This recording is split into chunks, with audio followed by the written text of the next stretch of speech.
It is unbelievable what they will say in the rush to the left. Everyone is trying to get so left in this presidential race, and they'll say anything if they think it means votes. But Congressman, he is supposedly the most moderate of all these guys, and he says, "Bingo, I'm taking him." Does any of these people actually tell me what an assault rifle is? Well, they don't know. I mean, an assault rifle, Any I don't even know what it means. Any with. rifle that's semi-automatic, that would mean my Browning hunting rifle. Yep. I mean, so they don't even know, and there's no difference except for the color of the stock or whether it's made out of plastic or wood, and so it's very difficult. But I'm telling you, ought to have to live with them on a weekly basis up there. It's just a rush to the left, and sometimes reason just doesn't come to the forefront. You've got a lot of combat experience. Yes, sir. In military. Do you ever have to go rescue your cohort, Michael, down the hall from AOL? I do not. He's right across, though.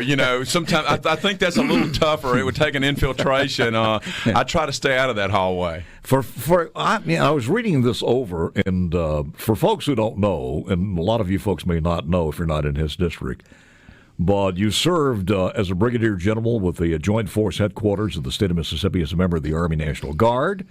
Served in the Guard. In 1990, you were mobilized Operation Desert Shield, which now seems like about 300 years ago, doesn't it? I know, and I feel like 300 years ago. Operation Desert Storm, and a second lieutenant engineer officer. 2005, you were deployed as a major in the Iraq War with the 155th Brigade of the Operation Officers of the 150th Engineer Battalion. 2009-2010, deployed as a lieutenant colonel to Iraq as a battalion commander, Task Force Knight, KNIGHT, the 155th Brigade Combat Team. 2 Bronze Stars, Combat Action Badge, the Fleury medal. Did I pronounce that right? That is an engineer regimental medal. And I'm just beginning because there are more things in here, but I don't want to take up all of your time. Absolutely not. And it's also been, 2 years since the shooting up there? It's been about 2 years, yeah. It was 17. June of 17. Yeah, that's it. You guys still talk about that? I mean, that's... We do, but, it's like so many other things. People move on so quickly, and, you would hope you would get some healing out of that. Yeah. And I said at the time, I think I was on the show maybe a week or so after, yes.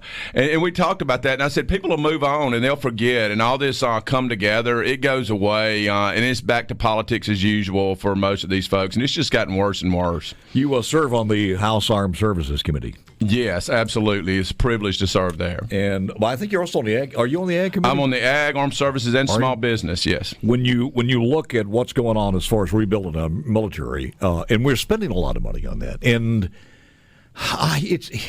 I look at Trump as a guy who says, look, I understand that we're overspending. I understand what the deficits happen to be.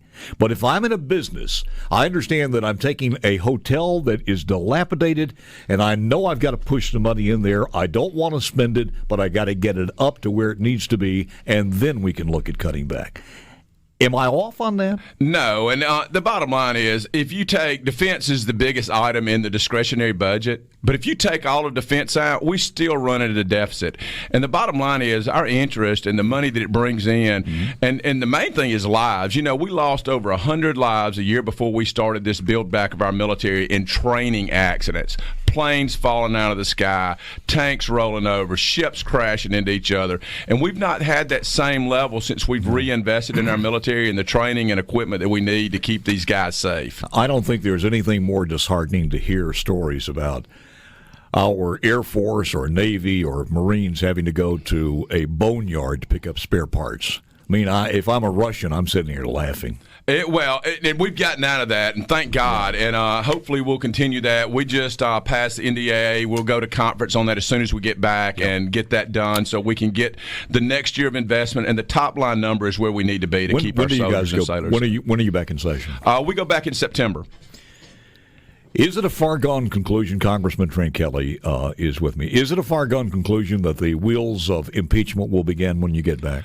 They probably will. That's the Judiciary Committee. Yeah. And they don't have time to deal with this immigration problem that, first of all, they said was not a crisis, and then all of a sudden it is a crisis, but it's all done wrong. But instead of worrying about dealing with a crisis on the border, we've got them worrying about impeachment and having Mueller to testify. Jerry Nadler needs to do his job, and that's fix this immigration problem rather than taking all his time trying to deal with stuff that doesn't matter, is foregone and already decided. The president yesterday made more news. I think Cuccinelli made that announcement. The announcement about, look, if you're coming here just for the taxpayers and you're going to come here and illegally, and the only thing you do, not look for a job or anything else, is you're going to come here. You're here illegally and you're on the rolls. You can't come here to take advantage of our taxpayers.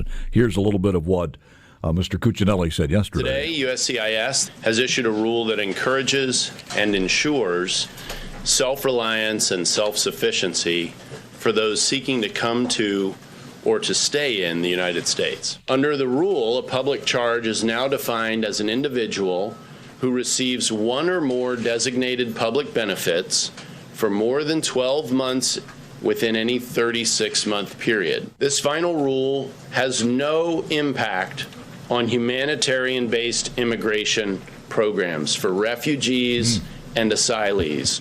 That's made some people on the left angry, of course.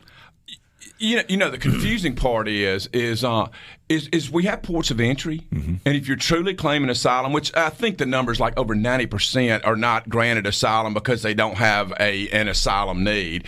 But why not come to a port of entry? It's like saying I'm sorry after you get caught. You're not sorry. You're sorry you got caught. So come to the port of entry, do it the right way, and if you do that, then we've got laws to take care of. But when you get caught illegally, then it's not the time to holler. Heard one story yesterday, and I forgot who it was.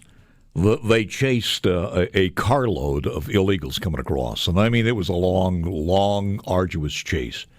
And as soon as they finally caught them, they all said, I'm coming for asylum. It's almost like you can rob a bank, but you can, at the end of if you get caught, you can say, safe. I'm safe, please. I was going to get a loan. Yeah.